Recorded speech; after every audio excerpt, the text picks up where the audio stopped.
Ladies and gentlemen, please welcome Nick Chapital.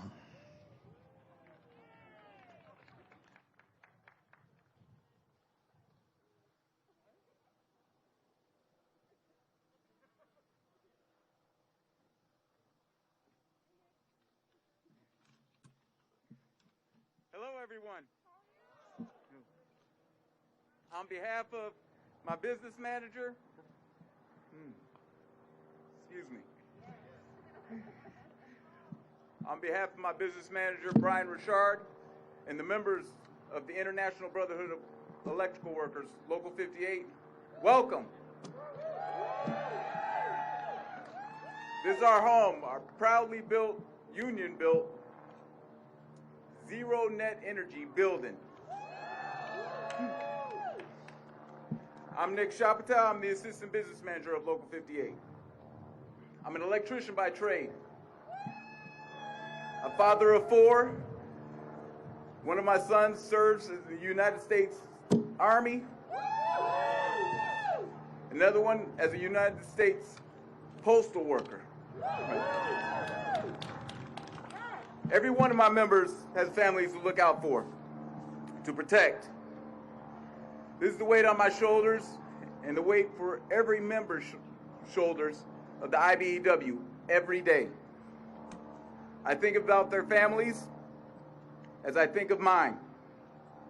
This pandemic has been hard. The deaths, the suffering, the unknown has made it impossible to plan or forecast what is needed next. COVID has forced us all to rethink how we live our lives. As the assistant business manager of Local 58, I assure you, we're all in this together. We have true, strong leaders that recognize this truth. From my business manager, Brian Richard, to Mayor Mike Duggan, to Senator Gary Peters, and especially our governor, Gretchen Whitmer. They have shown us from day one a better way to handle this public crisis, about being clear about what we're dealing with and how the process works. When you're dealing with a global pandemic, the truth is what matters. Governor Whitmer has a clear plan, and that's what we need in Washington, a real plan. Joe Biden and Kamala Harris have a plan that's built upon transparency, a plan to build back better, the plan to look out for each other, the plan to listen to our professionals, the people who devote their lives to these critical issues.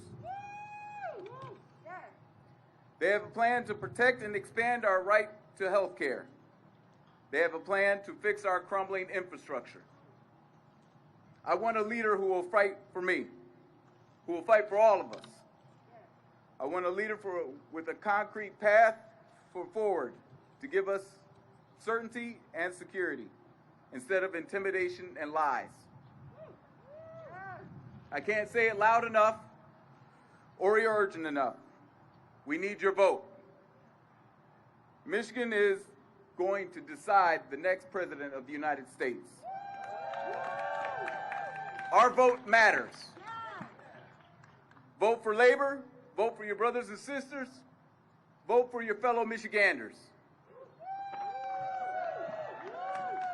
And with that, I am honored and privileged to introduce a representative that I know will vote for us. She's been a support of labor all her life. And that's what she'll do for us Michiganders. Senator Kamala Harris, the next best Vice President of the United States. Thank you for being here.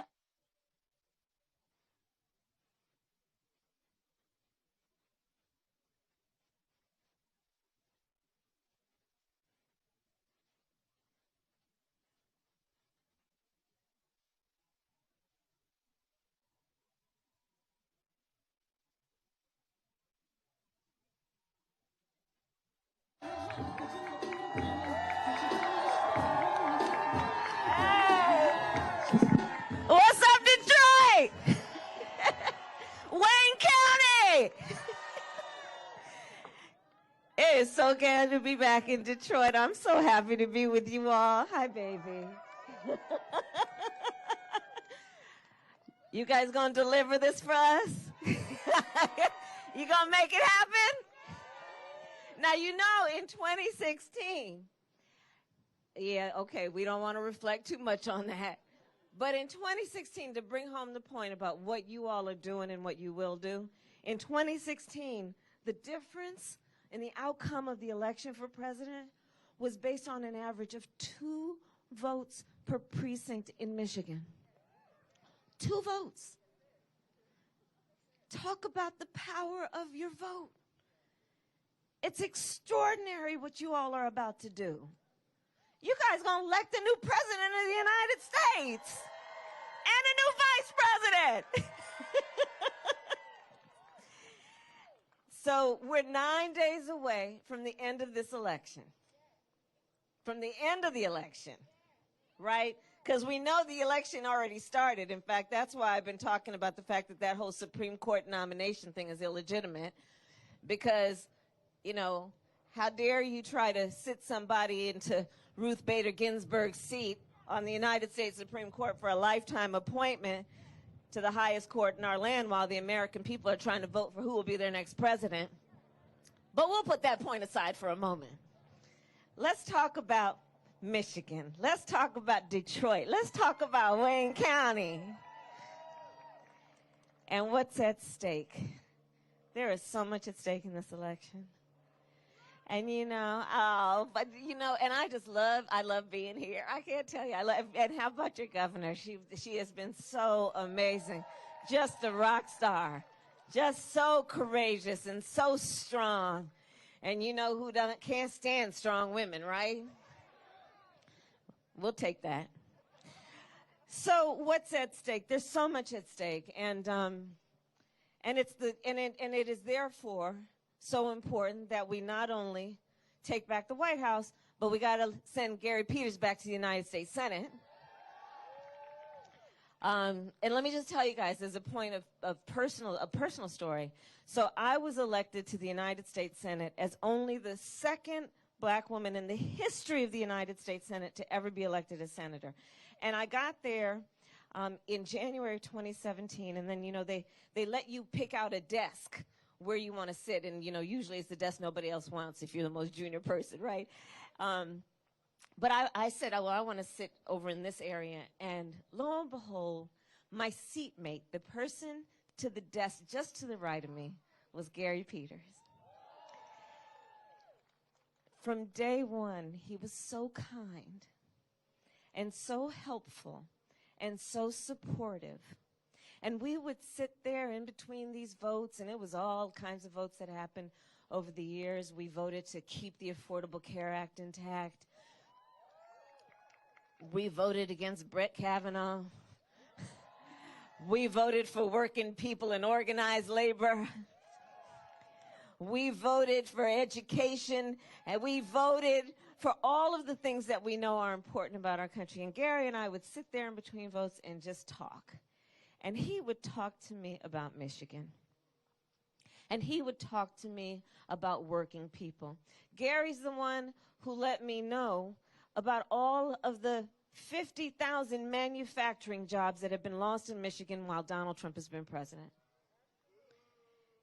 Gary is the one who's been talking to me and fighting, knowing that 400,000 jobs have been lost in Michigan just since February. You got to send Gary Peters back to the United States Senate. Will you help me do that? Let's do that.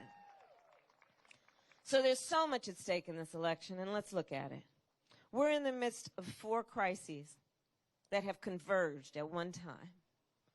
A public health crisis because of this pandemic, where over 225,000 Americans have died in just the last several months, many of whom were without family because of the nature of this, who had no one there to hold their hand for their last days on earth.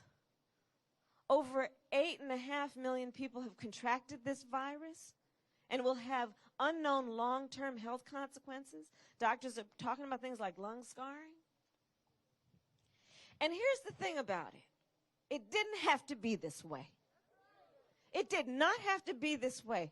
Thanks to a fellow by the name of Bob Woodward, we know that Donald Trump knew about this back on January 28th. And, you know, then old boy has the nerve, even just recently in the last debate, to talk about how we're rounding the corner. I don't see one either. And here's the thing. January 28th, he was informed. This thing is deadly. 5 times more deadly than the flu. He was informed it could hurt children. He was informed it was airborne. And he sat on that information. He did not share it with the American people.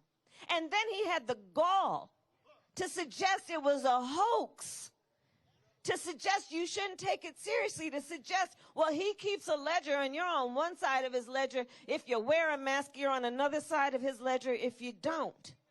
And now look at where we are. There is so much at stake in this election. Versus, on the other hand, Joe Biden, who back since March has been talking about what we need to do to heal. It's a pandemic, a public health crisis.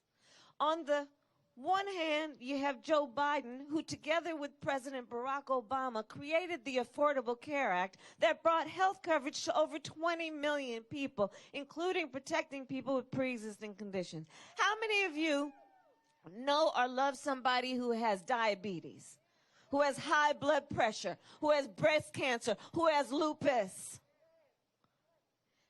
Barack Obama and Joe Biden created the policy that protect people with pre-existing conditions.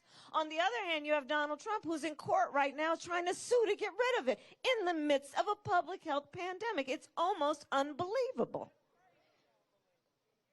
These are the choices before the American people. 4 crises. We're looking at an economic crisis. Over 30 million Americans in just the last several months have filed for unemployment. 1 in 5 mothers in America is describing her children under the age of 12 as being hungry. Like, we're literally in a hunger crisis in America. People aren't talking enough about that. In fact, in Michigan, 1 in 10 households is describing as being hungry. In Michigan, 1 in 6 households is describing not being able to pay rent by the end of the month. In Michigan, 1 out of 4 small businesses has gone out of business. And he talks about rounding the corner. You see, there is a real choice in this election. Because on the one hand, you have Joe Biden, who says, looking at the brothers and sisters at IBEW and the building trades and in the House of Labor, and says, when you ask me how the economy is doing, I will ask you, well, tell me how are working people doing? That's how I measure how the economy is doing. How are working families doing? Then I will tell you how the economy is doing. And that's why Joe says we will not raise taxes on anyone making less than $400,000 a year. That's why Joe says no working family should pay more than 7% of their income in child care. That's why Joe says that first-time home buyers should get a $15,000 tax credit to be able to buy a home, which we know is the greatest source of economic health and well-being for American families. And on the other hand, you have Donald Trump, who measures the success of the economy by asking, well, how's the stock market doing? By asking, how are rich people doing? That's how he measures the success of this economy, which is why, as one of his first acts, he passed a tax bill benefiting the top 1% and the biggest corporations of America. But let me tell you what Joe and I are going to do. We're going to get rid of that. And we're going to invest that money in working families in America. We're going to invest that in infrastructure and build up our roads and bridges and our renewable energy. We're going to invest that, knowing it will create billions and millions of jobs. We're going to invest that, knowing folks like IBEW and our building trades and so many others who have these apprenticeship programs that are the best in the world will help us build up America's workforce and the skills to take on these jobs. Because yes, Joe and I will raise minimum wage to $15 an hour, but we also know that's the floor, not the ceiling.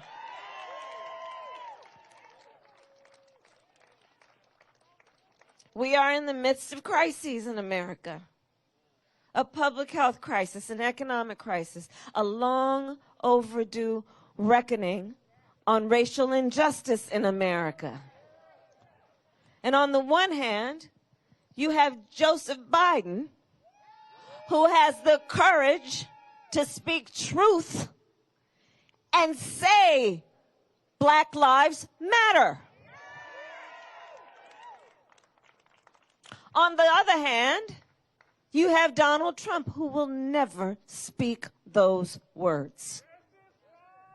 Donald Trump, who stood on a debate stage in front of 70 million Americans and refused to condemn white supremacists and then doubled down by saying, well, stand back and stand by.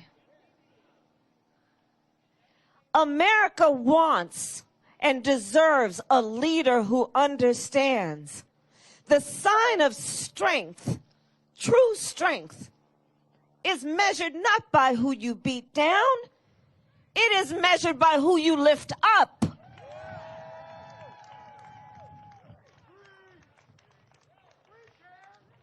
People have a real difference in this election.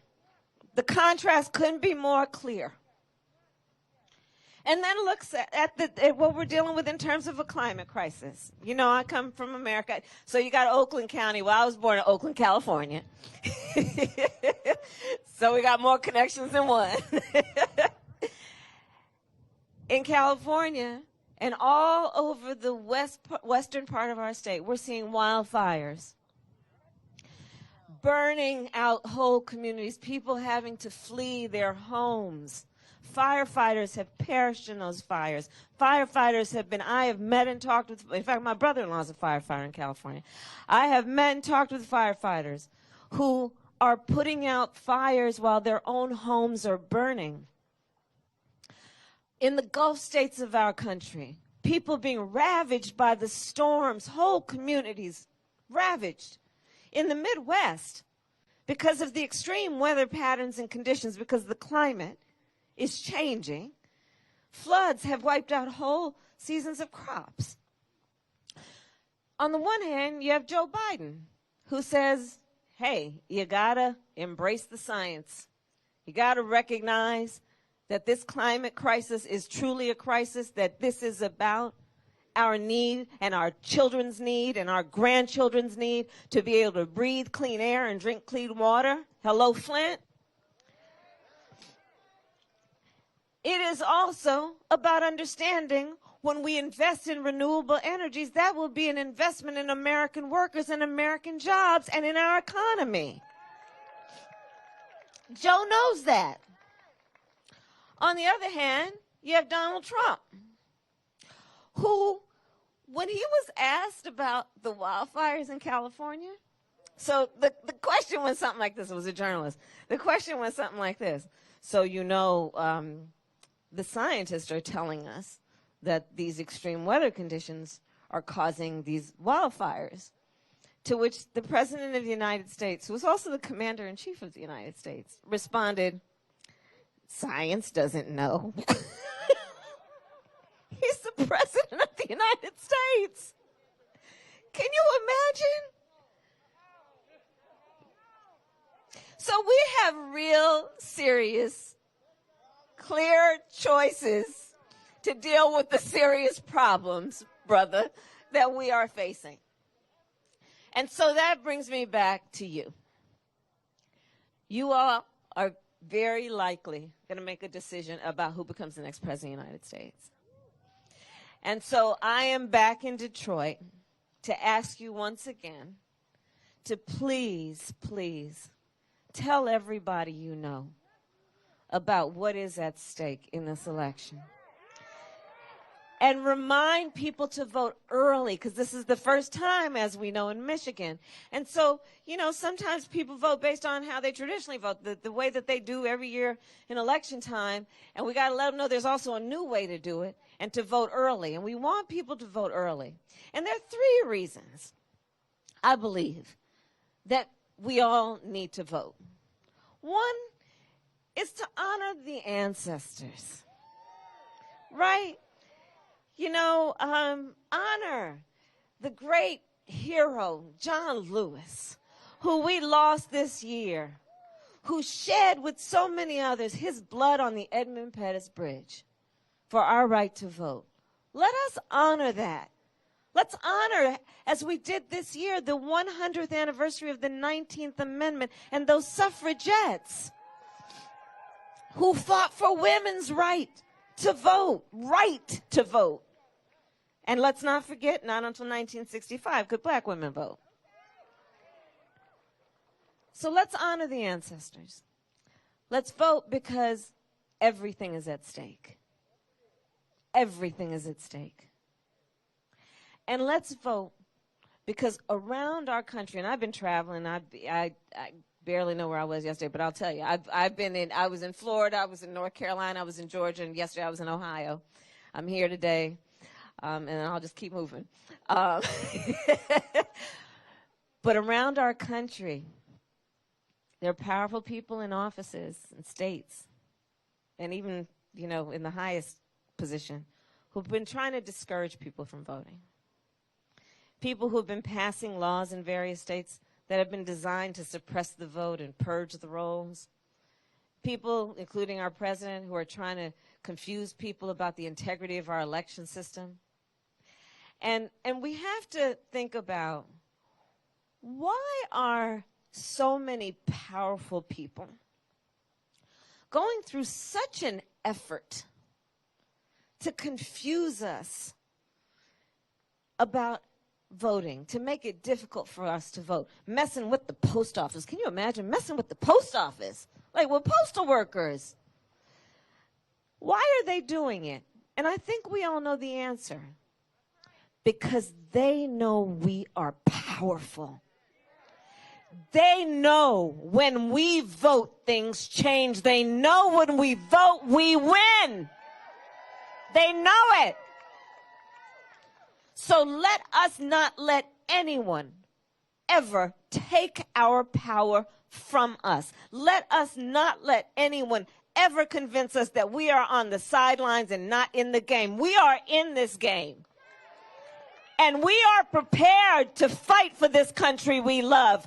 We know that we are not perfect. We know we have a lot of work to do, but it is born out of love of country that we march, that we fight, that we vote to get one step closer to those ideals we cherish and hold dear.